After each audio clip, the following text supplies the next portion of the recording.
नमस्कार दोस्तों, उत्तराखंड पीसीएस की ऑनलाइन क्लासेस में आपका स्वागत है। तो हिस्ट्री ऑफ उत्तराखंड में हम देख रहे थे कार्तिकेयपुर राजवंश। ठीक है, तो इससे पहले हमने इसके राजवंशों को देखा। आज हम यहाँ पे प्रमुख पदाधिकारी देखेंगे। आजकल जो पीसीएस में जो क्वेश्चन पूछे जा रहे हैं तो थोड़ा सा हटके पूछे जा रहे हैं पदाधिकारी से या सैन्य व्यवस्था से। तो प्रशासन से जो क्वेश्चनिंग है आजकल पूछे जा रहे हैं, तो हम जो भी राजवंश पढ़ाएंगे उसके शासन और प्रशासन व्यवस्था को भी देखते जाएंगे। तो पदाधिकारी देख लीजिए, प्रांतपाल। ठीक है, तो जो सीमाओं की सुरक्षा करता था, जैसे मान लीजिए बॉर्डर है, ठीक है, इसके अंदर ये राज्य है और ये दूसरे राज्य से अटैच है, तो जो यहाँ की सीमाएं हैं इसकी सुरक्षा के लिए क्या होता था? प्रांतपाल। ठीक है, तो सीमाओं की सुरक्षा के लिए कौन होते थे? प्रांतपाल। कौन होते थे? प्रांतपाल। ठीक है, उसके बाद आता है गिरिद्वारों की रक्षा। तो गिरिद्वारों की रक्षा के लिए कौन होते थे? खटपाल। ठीक है, प्रांतपाल। सीमाओं की सुरक्षा के लिए कौन होते थे? प्रांतपाल। गिरिद्वारों की रक्षा के लिए कौन होते थे? खटपाल। वर्मपाल कौन होते थे? जो सीमावर्ती भागों से आने जाने वाले जो व्यक्ति हैं, जैसे यहाँ से कोई व्यक्ति आ रहा है या यहाँ से कोई व्यक्ति आ रहा है या यहाँ से कोई व्यक्ति आ रहा है, तो इनके सीमावर्ती जो भी क्षेत्र थे, जो दूसरे राज्यों से या दूसरे राज्यों की सीमाओं से जो क्षेत्र लगे हुए थे, तो उन क्षेत्रों पे जो व्यक्ति आ जा रहे हैं उन पे निगरानी कौन करता था? वर्मपाल।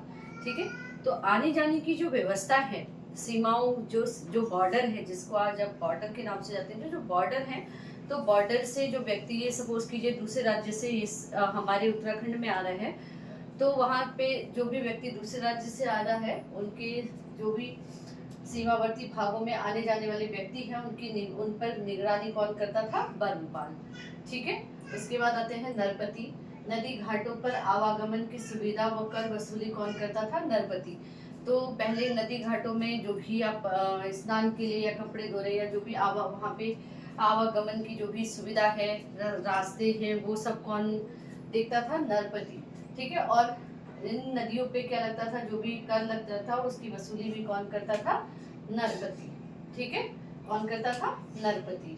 तो सबसे पहले देखो पदाधिकारी। पदाधिकारी में चार वो होते थे, चार पद थे। प्रांतपाल जो सीमाओं की सुरक्षा करता था, जो भी आपके बॉर्डर है उनकी जो सुरक्षा करता था उसको हम प्रांतपाल कहते थे। खटपाल जो गिरिद्वारों की रक्षा करता था। वर्मपाल जो भी हमारे बॉर्डर से राज्य लगे हुए हैं, तो वहां से आने जाने वाले जो व्यक्ति थे उन पे निगरानी कौन करता था? वर्मपाल। फिर आता है आपका नरपति, जो नदी घाटों पर आवागमन की सुविधा थी, मतलब नदी घाटों पे जो भी आ रहे हैं, स्नान आदि कर रहे हैं, कपड़े धो रहे हैं या फिर जो भी वर्क कर रहे हैं, उन पे जो भी आवागमन की जो भी सुविधा थी वो कौन देखता था? नरपति। और कर वसूली की भी कौन देखता था? नरपति। उसके बाद आता है, तो हमारे पदाधिकारी में चार पद थे, प्रांतपाल, खटपाल, वर्मपाल और नरपति। उसके बाद आता है सेना और सैन्य अधिकारी। सेना और सैन्य अधिकारी। तो सेना जो था पदातिक, जो गोलमीक है, इसके सेना नायक कौन होते थे? गोलमीक। सेना को कहते थे पदातिक और सेना नायक जो होता था उसको कहते थे गोलमीक।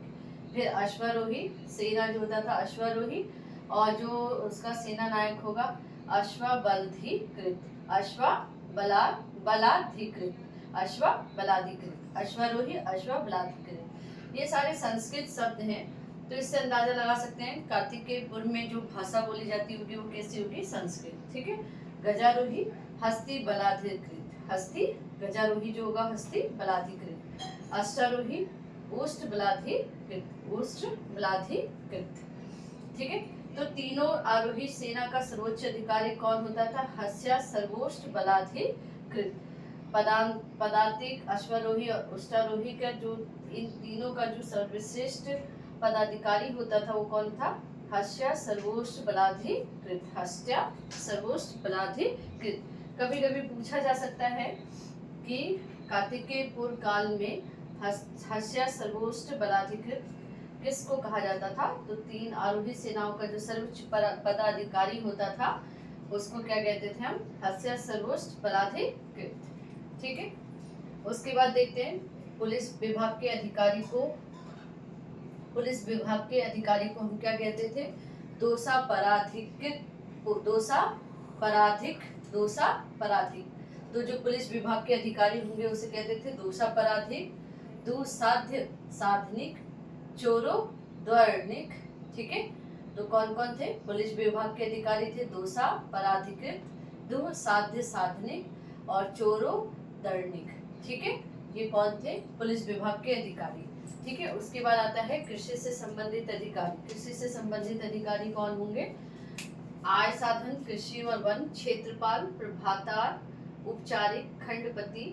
ठीक है, तो कभी कभी क्वेश्चन पूछा जा सकता है कि इनमें से कौन सा कृषि से संबंधित अधिकारी? ये 4 अलग अलग ऑप्शन दे दिया गया होगा और उसमें ये ऑप्शन में होंगे। ठीक है, आय साधन, कृषि व वन, क्षेत्रपाल, प्रभातार, उपचारिक, खंडपति। ठीक है, तो ये सारे किससे संबंधित है? कृषि से संबंधित अधिकारी। उसके बाद आ जाते हैं कर अधिकारी। तो भोगपति, हट और चार प्रसार, 2 इसके कर अधिकारी थे, भोगपति, हट और चार प्रसार। फिर आते हैं इसके शासन में। तो शासन जो है, मैंने कहा था शासन प्रशासन व्यवस्था को हम देखेंगे। तो शासन में सबसे पहले आता है राज्य। तो राज्य का जो शासक होता है वो कौन होता कहलाता है? राजा, सभी को पता है। प्रांत, तो प्रांत का जो भी सचिव होगा उसको कहते हैं हम उपरिक। फिर जिले में विस्पति, मतलब राज्य जो है, राजा सबसे बड़ा राजा हो गया, उसके अधीन जो भी कार्य करने वाले अलग अलग आपके जो सैनिक होंगे या अलग अलग पदाधिकारी होंगे। तो प्रांत जो है उपरिक का, और जिले के उसको क्या कहते थे? जो जिले का आपका एक नियुक्त किया जाता था, पदाधिकारी नियुक्त किया जाता था, उसको कहते थे हम विस्पति। प्रांत का पदाधिकारी को हम कहते थे उपरिक, जिले के पदाधिकारी को विस्पति। ठीक है, अब देखते हैं मध्यकाल में। मध्यकाल में कार्तिक के पूर्व राजवंश क्या बन गया था? कत्यूरी काल। हमने स्टार्टिंग में ही बताया था। तो कत्यूरी राजवंश जो है वो है, स्रोत जो है इसका मुख्य स्रोत जो है कुमाऊं की लोक गाथाओं से मिलता है। ठीक है, कुमाऊं में जो भी लोक गाथाएं कही जाती है उनसे इसका स्रोत मिलता है। इसके संस्थापक थे, कत्यूरी राजवंश के संस्थापक थे बसंत देव। कौन थे? बसंत देव। और प्रारंभ में इनकी राजधानी कहाँ थी? जोशीमठ। और बाद में मध्यकाल में जो राजधानी थी वो कहाँ थी? कत्यूर घाटी बैजनाथ। ठीक है, कत्यूर घाटी बैजनाथ। और इसका अंतिम शासक जो था, कत्यूरी वंश का अंतिम शासक जो था वो कौन था? ब्रह्मदेव। कौन था? ब्रह्मदेव। संस्थापक बसंत देव और अंतिम शासक ब्रह्मदेव।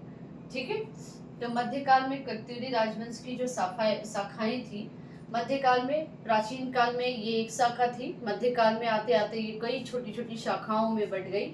और वो जो थी, जैसे कत्यूर जो है बैजनाथ में, डोटी के मल, ये कत्यूरी शासक फिर डोटी के मल में विभाजित हो गए जो अभी पश्चिमी नेपाल में है।